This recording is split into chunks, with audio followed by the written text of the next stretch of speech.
خطہ ہزارہ خیبر پختونخوا کا سرسبز و شاداب علاقہ جو پہاڑوں، وادیوں، کھیتوں اور برف پوش چوٹیوں کی وجہ سے پورے ملک میں مشہور ہے۔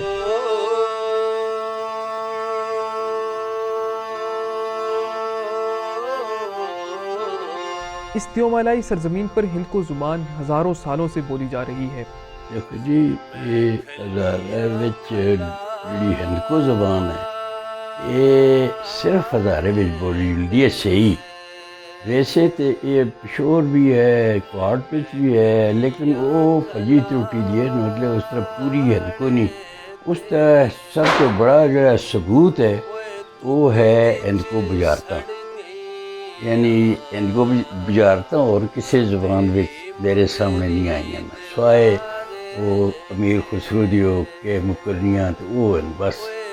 ورنہ یہ لوگ مقامی زبانیں جتنی بھی ہیں اس وچ بجارتاں کسی ہے نہیں۔ ہندکو زبان جو کسی زمانے میں دریائے سندھ کی تہذیبی زبان تھی، اس کا حدود اربع سندھ اور پنجاب سے بھی کہیں دور تک پھیلا ہوا تھا۔ موجودہ دور میں باقی علاقوں کی نسبت صرف ہزارہ ہی وہ علاقہ ہے جس کی سب سے بڑی زبان ہندکو ہے۔ خطہ ہزارہ میں ہندکو زبان لگ بھگ 3000 سال سے اپنی بقا کی جنگ جاری رکھے ہوئے ہیں۔ جہاں تک ہندکو تاریخ کا سوال ہے تو اس میں 3 چیزیں میں سمجھتا ہوں کہ بڑی اہمیت کے حامل ہیں۔ اس میں سب سے پہلے تو اس کی تاریخ آ جاتی ہے، اور دوسرا جو پہلو ہے وہ رسم الخط کے حوالے سے ہے، اور تیسرا اور سب سے اہم پہلو جو ہے وہ کسی بھی زبان میں جس طرح کے ادب ہوتا ہے اس پر بھی بات ہونی بہت ضروری ہے۔ جہاں تک اس کی تاریخ کی بات ہے تو یہ جو ہماری ہندکو زبان ہے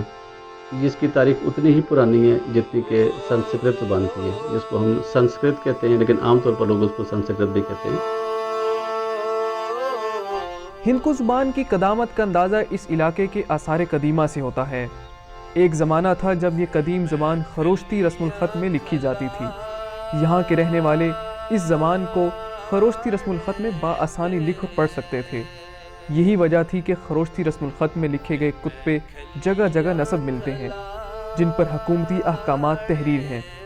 اس کے علاوہ ہر دور میں مختلف بادشاہوں کی جاری کردہ سکوں پر بھی خروشتی رسم الخط کی تحریر ملتی ہے۔ خروشتی رسم الخط یہاں کا قدیم ترین رسم الخط ہے، اور یہ اس دور میں صرف کتبوں اور یہ پتھروں پر ہی نہیں بلکہ سکوں پر بھی لکھا جاتا تھا۔ اب یہ جو سکہ ہے یہ ایز اے سیکنڈ کا ہے، اور یہ ساکا کا بہت بڑا بادشاہ تھا۔ یہ لوگ موریانز کے بعد آئے تھے، اور پھر ان کے زوال کے بعد کشان کا دور آتا ہے۔ تو اس سکے پر جو اس میں خروشتی زبان میں رسم الخط میں لکھا ہوا ہے عظیم شہنشاہ ایز اے سیکنڈ، اور جو دوسری طرف یونانی رسم الخط میں لکھا ہوا ہے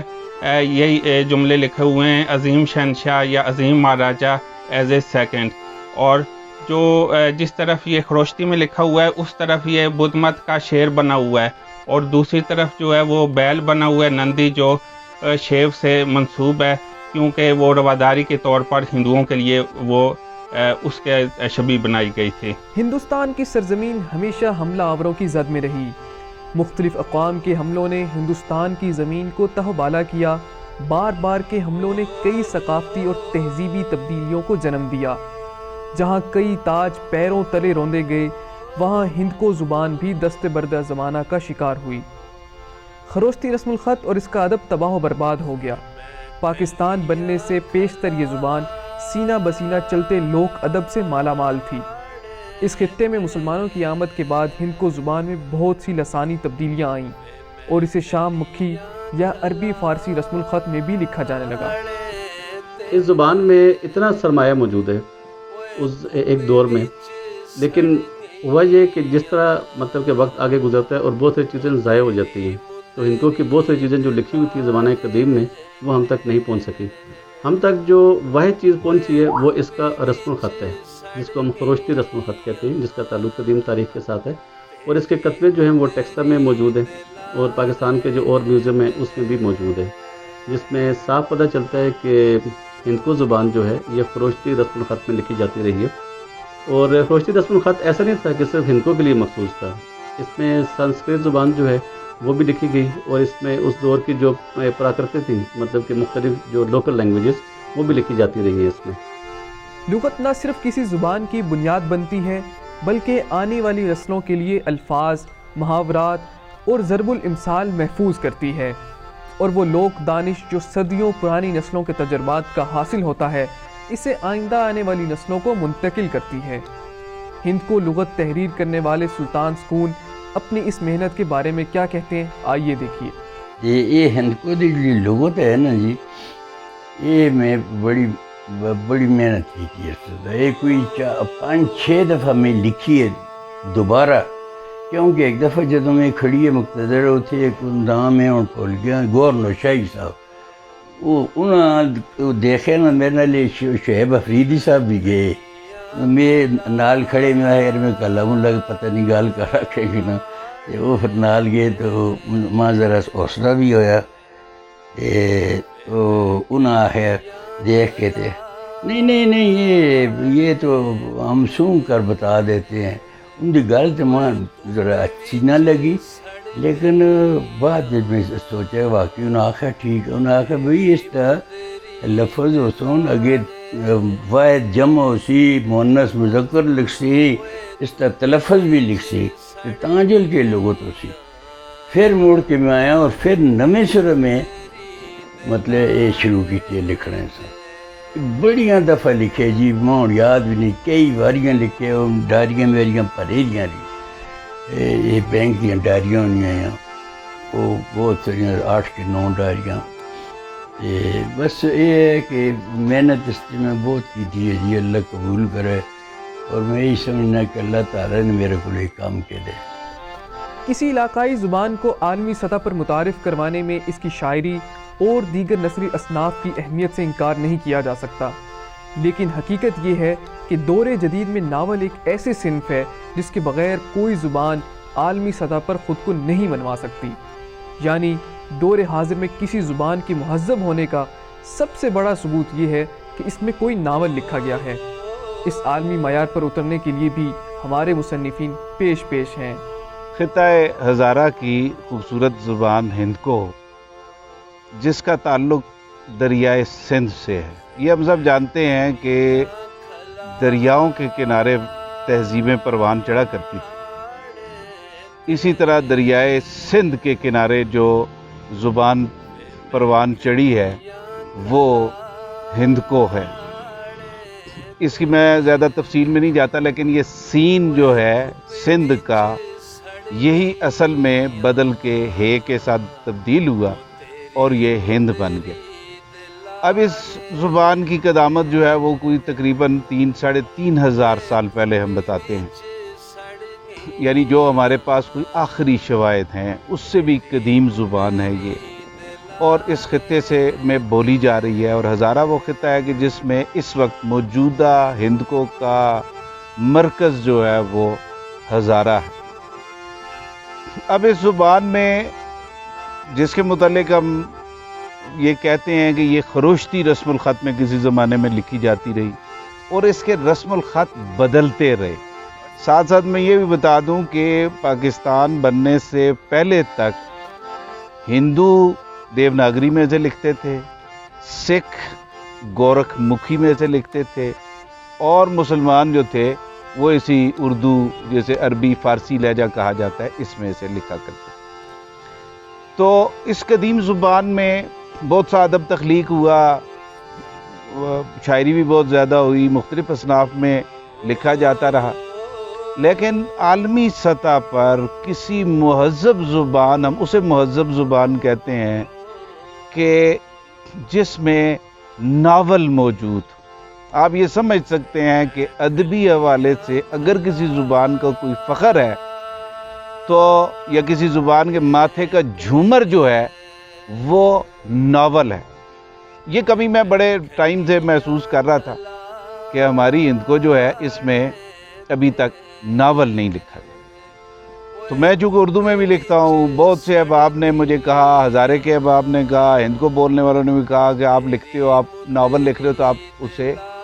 اردو میں لکھو، لیکن میں نے یہ ناول اپنا ہندکو میں لکھا۔ اس میں ساری لوکیل جو ہے وہ ہزارے کی ہے، اور موضوع اس کا ظاہر ہے عالمی امن ہے، تو وہ موضوع تو یہ کسی بھی علاقے کا ہو سکتا ہے، لیکن اس لوکیل میں لکھا ہے، اور مجھے اس بات پہ فخر محسوس ہوتا ہے کہ ہندکو زبان جو ہے اسے ثروت مند کرنے میں کچھ میرا حصہ بھی ہے،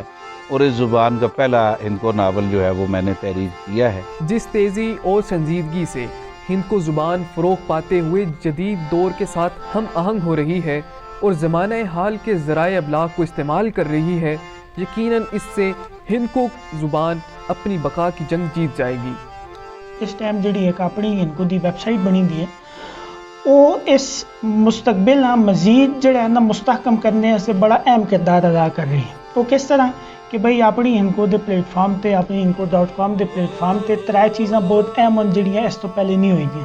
وہ یہ کہ ایک تے اپنی ہندکو دی پہلی ویب سائٹ ہے جس بچ ہندکو دا جتنا کانٹینٹ ہے وہ سارا ایک ہی جگہ تے جمع ہوتا ہے۔ اس ویلے تک تقریباً 35 کتاباں ایسی ہیں کہ جڑیاں ہندکو دیاں لکھی گئی ہیں، PDF بچ جڑا ہے تے اپنی ہندکو ویب سائٹ تے اپلوڈ ہوئی ہیں۔ پلس اس میں 2 پروگرام اور ایسے ہیں کہ جڑے زبان مستحکم کرنے سے انتہائی ضروری ہیں، جنہیں بغیر جڑا ہے زبان کوئی مکمل ہوئی نہیں۔ ایک ہے جی ان کو کہاوتہ، محاورے تے ضرب الامثال۔ جدوں تک کسی بھی جملے میں کوئی محاورہ یا ضرب الامثال یا کہاوت نہ استعمال ہوئے، اس ویلے تک اس زبان دی شدت تا یا وہ جڑا بندہ جملہ آتا ہے اس کی اہمیت کا اندازہ ہی نہیں ہوتا۔ تو لہٰذا انہاں ضرب الامثال، محاورے دے کہاوتاں سے ہر منگل والے دن ایک پروگرام آتا ہے جی ان کو کہاوتاں تے ضرب الامثال دا، جس بچ روزانہ 5 کہاوتاں تے ضرب الامثال دسے جلتے ہیں، تے نال انہاں دی جڑی ہے تے استعمال بھی دسے جلتا ہے کہ اسی کہڑے موقع تے استعمال کرتے ہیں۔ مثلاً ایک محاورہ جی چھٹی کڑی دی شیطانی ساری عمری دی پشمانی، اور بجائے اس سے کہ ایک بندہ اس وقت پوری تقریر کرے وہ ایک محاورہ اکسی تے بندے گل سمجھ آ جلدی۔ اسی طرح ایک اور بڑا زبردست پروگرام ہے جیسا آخر جلدا جی ہندکو لوک کہانیاں۔ یہ وہ کہانیاں جڑیاں اسی بچپن میں اپنے والدین کو، اپنے بڑے بھراواں کو یا دادی دادے کو سننے ہونے ہیں، اور اج وہ آہستہ آہستہ ختم ہونی جلدی، اور اس سے بدلے بچ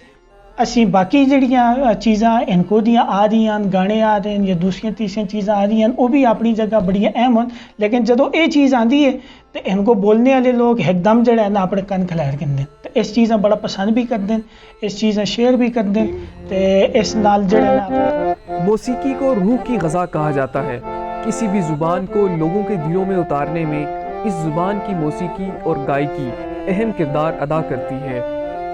ہندکو موسیقی بھی ہندکو زبان کو لوگوں کی روح میں رچا بسا رہی ہے۔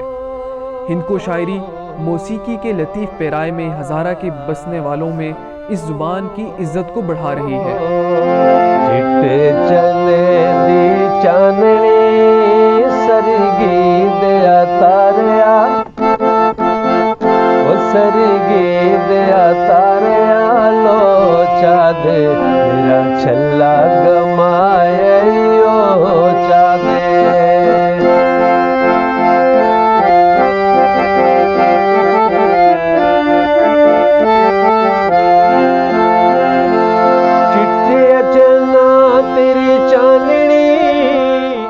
ہندکو موسیقی ایک قدیم موسیقی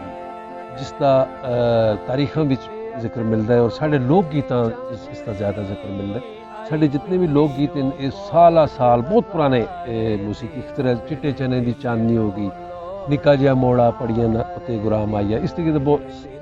خوبصورت سارا کلچر جڑا ہے میوزک دے والے۔ اور سارے جڑے پہلے اس باقاعدہ جڑے گلوکار ہے سارے ماسٹر حسین بخش کوثر، جنہیں یہ میوزک کیسٹ دی صورت جڑا ہے وہ دنیا تے ہندکو زبان متعارف کرایا۔ اس تو بعد بہت سارے نام ملک سعید ہیں، بہت سارے لوگ فنکار جڑے آئے وہ چلدا چلدا قصہ ساڑھے تک پہنچے، اور اساں بھی کوشش کی تھی کہ اپنا جڑا ساڑا کلچر ہے، جڑی ساری ثقافت ہے، مایا گیت اساں اسی اپنی آئندہ آنے والی نسلاں سے محفوظ کر کے رکھاں کہ جس ویلے اسی نہ ہو سا تو ساڑے آنے والے جڑی نسل ہے وہ دیکھ سکے کہ یہ ان کو میوزک ہے۔ اس واسطے اساں کام کیتا ہے جس بھی تساں کافی ساری چیزاں چٹے چنا تیری چاننی، چٹے چنا تیری چاننی ڈیڈی دیا سنگ۔ دریائے سندھ کے کنارے ہزاروں سال پہلے بولی جانے والی ہندکو زبان، جس نے ماضی کے اندھیروں میں کبھی جنم لے کر عروج حاصل کیا تھا،